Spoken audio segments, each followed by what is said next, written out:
Hello friends, इस lecture में हम सेकंड टूल देख लेंगे is an advance data management. क्योंकि पहले लेक्चर में हमने डेटा मैनेजमेंट के बारे में हमने देख लिया था सेकंड लेक्चर के अंदर। इस लेक्चर में देख लेंगे हम एडवांस डेटा मैनेजमेंट को, डेटा को एडवांसली मैनेज कैसे करना है।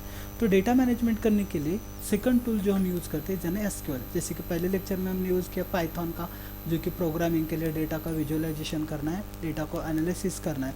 तो एनालिसिस करने के लिए हमने यूज़ कर दिया था पाइथन का। अब इस लेक्चर में हम यूज़ कर लेंगे एसक्यूएल का for the advanced data management, for the SQL for the data querying and management. Data query है और मैनेजमेंट के लिए यूज़ किया जाता है। SQL stand for the standard query languages बोला जाता है।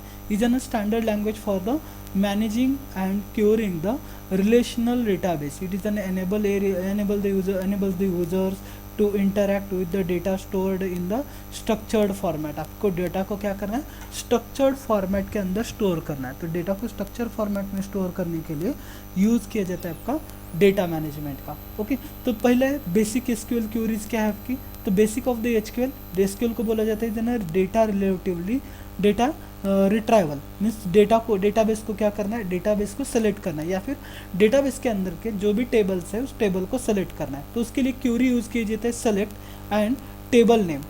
जो कि आपका टेबल नेम है वो टेबल नेम सेलेक्ट कर लो, या फिर उसमें से सिर्फ कॉलम को आपको चाहिए और टेबल चाहिए तो सेलेक्ट कॉलम 1 कॉलम 2 या फिर कॉलम नेम 1 और कॉलम नंबर 2 फ्रॉम कहाँ से करना है, उस टेबल का नेम। तो वो डेटा क्या हो जाएगा, उसमें से सेलेक्ट हो जाएगा। Next filtering the data. अगर डेटा को आपको फिल्टर करके ही चाहिए, जैसे कि समझ लो एक मेरे पास बहुत बड़ा डेटाबेस है, उस डेटाबेस के अंदर स्टूडेंट का डेटाबेस है, उसमें से मुझे 102 का डेटाबेस मुझे चाहिए, डेटा चाहिए। तो मैं यूज़ कर लूँगा सेलेक्ट स्टार फ्रॉम। डेटाबेस का नेम जो है वो सेलेक्ट स्टार फ्रॉम उस एम्प्लॉय का या फिर उस स्टूडेंट का नेम, वेयर या फिर जो टेबल का नेम है, स्टूडेंट नाम का टेबल है, उस टेबल का नेम मैंने डाल दिया। Where ID is equal to student number is equal to जो स्टूडेंट नंबर है वो हम उसको प्रिंट कर लेंगे। या फिर अगर स्टूडेंट एम्प्लॉय की सैलरी चाहिए तो हम इस तरीके से कर सकते हैं, select star from employ name where salary is greater than 5000 या 15000। जिसकी सैलरी 50,000 से ऊपर है वही मुझे क्या चाहिए, लोगों का डेटा शो करना है। तो उसके लिए हम सेलेक्ट वेयर क्लॉज का यूज़ कर सकते हैं फिल्टरिंग के लिए। Next is sorting the data from the order by clause. पहला क्लॉज था आपका where clause, second clause order के हिसाब से मुझे उसको शो करना है। तो ऑर्डर के हिसाब से शो करने के लिए मैं select name and age show करना है किसके, एम्प्लॉय के। ऑर्डर बाय एज किसका है, जिसका डिसेंडिंग ऑर्डर में उसको अरेंज करना है। जो डिसेंडिंग ऑर्डर में मुझे क्या हो जाएगा, वो शो किए जाएंगे, अरेंज किए जाएंगे। नेम और एज जो है डिसेंडिंग मीन्स ABCD या फिर Z to A तक, और एज जो है नंबर के हिसाब से उसको ऐड किया जाएगा। Next aggregate the functions. Aggregated functions means combining the function. Perform the calculation from on the group of rows. Number of group के ऊपर मुझे क्या करना, नंबर ऑफ आउटपुट चाहिए एक ही ग्रुप के ऊपर, ग्रुपिंग में आउटपुट चाहिए। तो मैं उसके लिए निकाल सकता हूँ, जैसे कि काउंट का निकालना है, सम का निकालना है, मिनिमम मैक्सिमम एवरेज निकालना है तो वो भी निकाल सकते हैं। जैसे कि सेलेक्ट डिपार्टमेंट, एवरेज सैलरी कितनी है, as an average salary from where employees grouped by department. उस ग्रुप बाय डिपार्टमेंट के जो डिपार्टमेंट है उसमें से ग्रुप बाय एवरेज सैलरी जो है वो आपको पूरी निकाल जाएगी। दो टेबल को अगर आपको ज्वाइन करना है तो इसके लिए हम क्या कर सकते हैं, ज्वाइन कमांड का ज्वाइन क्लॉज का यूज़ कर सकते हैं।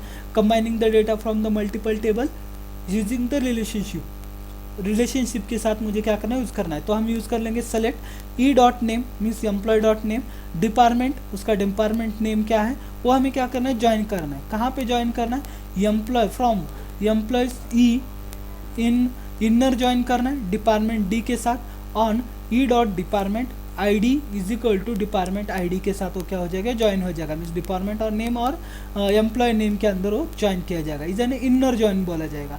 उसी तरीके से डेटा मैनिपुलेट, इंसर्ट, डेटा के अंदर इंसर्ट करना है, डिलीट करना है, अपडेट करना है। तो उसके लिए कमांड हम यूज़ कर लेंगे इंसर्ट इनटू, किसके अंदर करना है, एम्प्लॉयज़ के अंदर। क्या करना है, नेम एज और डिपार्टमेंट, वैल्यूज़ डालना है, जॉन उसकी वैल्यू एज डालनी है और सैलरी डालनी है। अपडेट करनी है उसी को, तो अपडेट एम्प्लॉयज़ टेबल नेम डाल दो। टेबल नेम क्या अपडेट करना है, set salary is equal to 16,000 where name is equal to John Doe. जिसका जॉन डे नेम है उसकी क्या करना है, मुझे सैलरी इंक्रीज करनी है, कितने से, 60,000 से अपडेट हो जाएगी। डिलीट करना है तो particular delete from employees where age is equal to less than 25, जिसके एज 25 से लेस है, उन सभी को क्या किया जाएगा, डिलीट किया जाएगा। तो is an first tool is an SQL. Next is an introduction to NoSQL database. NoSQL database is designed for the flexibility, scalability and handling the large value of the unstructured or semi structured databases. आपका non structure और semi structure databases हैं, उसको handle करने के लिए हम NoSQL का use कर सकते हैं। Unlike SQL, they don't rely on the pre defined schema, उसके लिए प्री डिफाइंड स्कीमा कुछ भी उसके अंदर अवेलेबल नहीं है। तो पहला है की कैरेक्टरिस्टिक्स कौन सी आपकी स्कीमालेस है, means data can be stored without a structure, data stored नहीं है विदाउट स्कीमा के अंदर। उसके बाद स्कीमालेस है। सेकंड हॉरिजॉन्टल डेटा स्केलेबिलिटी है, means easy to scale the across the multiple servers, multiple servers के लिए हम यूज़ कर सकते हैं। Next support the unstructured database, unstructured data के लिए यूज़ कर सकते हैं, जैसे कि जेसन है, XML है और अदर फॉर्मेट के डेटा को सपोर्ट करता है, मीन्स नॉन एसक्यूएल डेटाबेस बोलता है उसको। Type of the non SQL databases, पहला टाइप आता है आपका ग्राफिकल डेटाबेस, मीन्स नॉनजा है या फिर टाइटन है।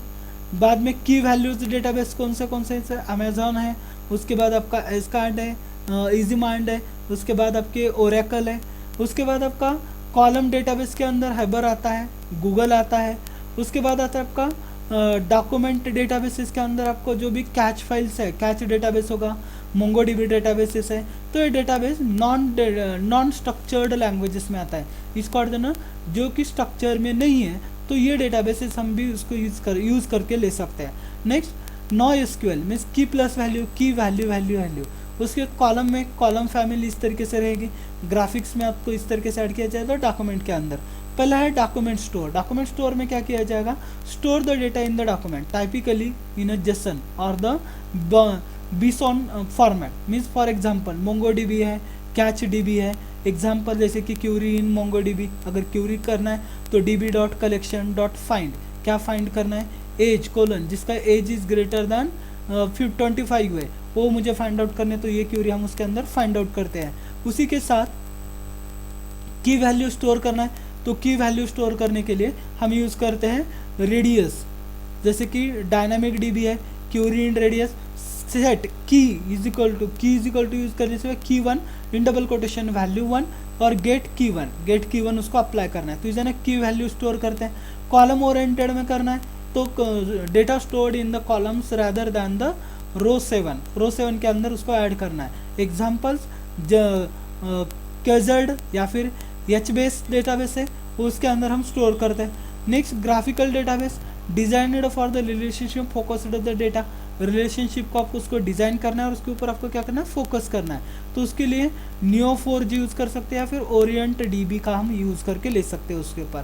तो इज ना 4 databases. Next big data technologies को कौन से है, हेडऑफ्स है, स्पार्क है एंड बैंड डेटाबेसेस है, ये हम बिग डेटा के लिए यूज़ करते हैं। Big data technologies are the essential for the process and analyzing the large data set that cannot be handled by the traditional systems, जो आपकी ट्रेडिशनल सिस्टम्स जिसको हम हैंडल नहीं कर सकते, उसके जरिए हम बिग डेटा को हैंडल कर सकते हैं। तो उसके लिए पहला है हेडऑफ। हेडऑफ क्या करता है, is an overview. Hadoop is an open source framework for the distributed storage में processing the large data set, जैसे कि उसके कोर कंपोनेंट है HDFS means Hadoop distributed file system, distributed storage है, map reduce है, distributed the computing framework. Second है overflow, data को overflow, data is stored across the multiple nodes in the HDFS में अंदर multiple sources से data store होता है। उसके साथ साथ मैप रिड्यूस किया जाता है अक्रॉस द डेटा इज ना parallelly across this the nodes, अलग अलग पैरेलल नोड्स के जरिए हम यूज़ कर सकते हैं। उसके साथ यूज़ केसेस कौन से उसके, तो यूज़ केसेस इज ना batch process of logs, text mining है और द लार्ज स्केल ETL है, ये हम उसके अंदर यूज़ कर सकते हैं। स्पार्क है, ओरियो यूज़ करना, Oreo is an distributed data processing engaging that is the faster and more flexible than the head of map reduces support in memory processing for the real time analytic, आपको real time analytic के लिए हम use कर सकते हैं spark का। Core component क्या है स्पार्क के? Spark core handle the distributed task, scheduled and full tolerance use कर सकते हैं। स्पार्क के अंदर SQL query data using the SQL syntax, Spark streaming है, processing the real time data streaming है, यम लाइब्रेरी है, मशीन लर्निंग लाइब्रेरीज यूज़ किए जाते हैं, और उसके साथ साथ ग्राफिक्स भी यूज़ किया जाता है, graphics processing library. Beyond head-up and spark दोनों को कंबाइन कैसे करना है? दोनों के अंदर क्या है? इज ना फिलिंग का है, means real time stream processing दोनों के अंदर, और केफी का means distributed messages system for the data pipelines, data pipeline की डिस्ट्रीब्यूटेड सिस्टम्स हम उसके अंदर यूज़ कर सकते हैं। बाद में है आपको स्नोफ्लेक है, मीन्स क्लाउड बेस्ड डेटाबेसिस है, क्लाउड बेस्ड वेयर हाउसिंग हम उसके अंदर यूज़ कर सकते हैं। और डेल्टा लैक के अंदर हम यूज़ कर सकते हैं build on the Apache Spark to add the एडिक और transfer and the scalable meta data handles, हम उसके अंदर मेटा डेटा को भी हैंडल करके ले सकते हैं। तो इज ना next technique to managing the databases, advanced data management. इसके अंदर हमने 3 देख लिया, पहले तो एसक्यूएल और नॉन एसक्यूएल के बारे में हमने इसके बारे में स्टडी कर लिया। SQL is an most popular और most useful databases. Non SQL के अंदर हम अलग अलग डेटाबेसेस को क्या कर सकते हैं? हैंडल कर सकते हैं। तो इज ना advanced data management. Next lecture में हम नेक्स्ट स्ट्रक्चर डिस्कस कर लेंगे। Thank you.